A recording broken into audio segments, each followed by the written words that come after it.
Gopikrishna, GKTV. So today we have Deepika, madam, from Edison, New Jersey. So she did PhD in astrology and Vedic history, right? Yes. So I know a lot of people go for like Vastu, all this, but this is the first time I'm meeting somebody who did PhD in that. Yeah. And can you brief little bit about how that works?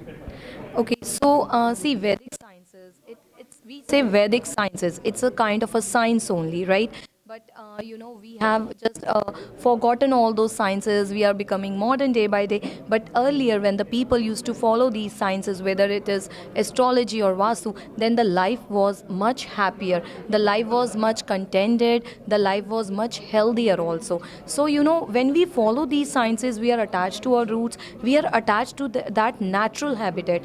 Because see, whether it's Vastu, whether it's astrology, it is all dependent upon the nature. And Vastu astrology really works closely with the Ayurveda too. So when we follow these sciences, we are actually following a healthy lifestyle of living. So these sciences is also helpful, for any depression kind of a thing. Because when we follow the natural things, then we are mostly attached to the roots. And when we are attached to the roots, then we are healthier by mind, by heart, by aura, soul, and spirit, and everything.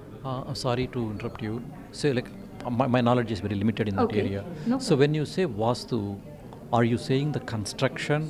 Say for example, what needs to be where? Is that what you mean to say? Or like the design of the house you people sometimes you change because sometimes say like Ishanya is not, you cannot keep something here, you cannot see something here, the entrance should be east. There's so many things people say, but I don't know which one is right, which one is wrong in 21st century. Yeah. So can you brief about See, Vastu is a very vast subject. First of all, as you are saying, we are talking about both the things, the construction as well as how to keep the things.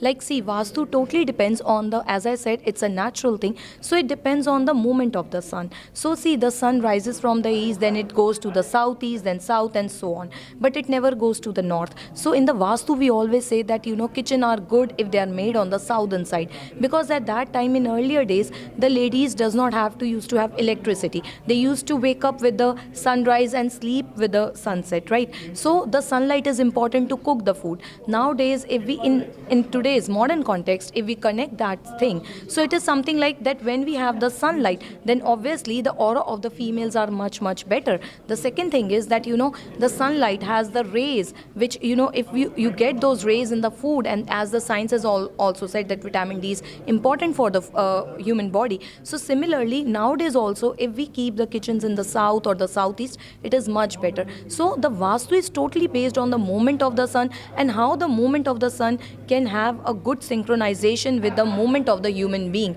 And when we balance those two things, then definitely a human being can have a better, healthier, and a happier life, right? so what you're saying is like start from the Vastu and start whatever fixing those, then slowly come into the Ayurveda side of the healthy diet. And so basically like what you're saying is you're interconnecting all these in a healthier It is lifestyle. already interconnected. The Vastu is already interconnected. See, we don't keep the food in the north. The north is also a water element zone, right? The water is connected. See, we human beings are made with the five elements, and so the universe is also made with the five elements.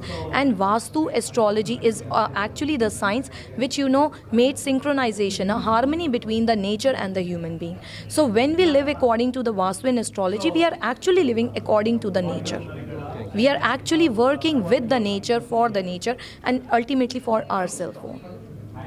It looks like definitely there's a lot of education. I need to, I think, pick it up, and maybe time and again. So we'll meet, and then we'll get more information and knowledge to share for GKTV audience. I really appreciate your time, and I know like we have a busy schedule, and thank you so much for Thank you giving so some much. time for the GKTV audience. So once again, thank you, Gopi Krishna, GKTV.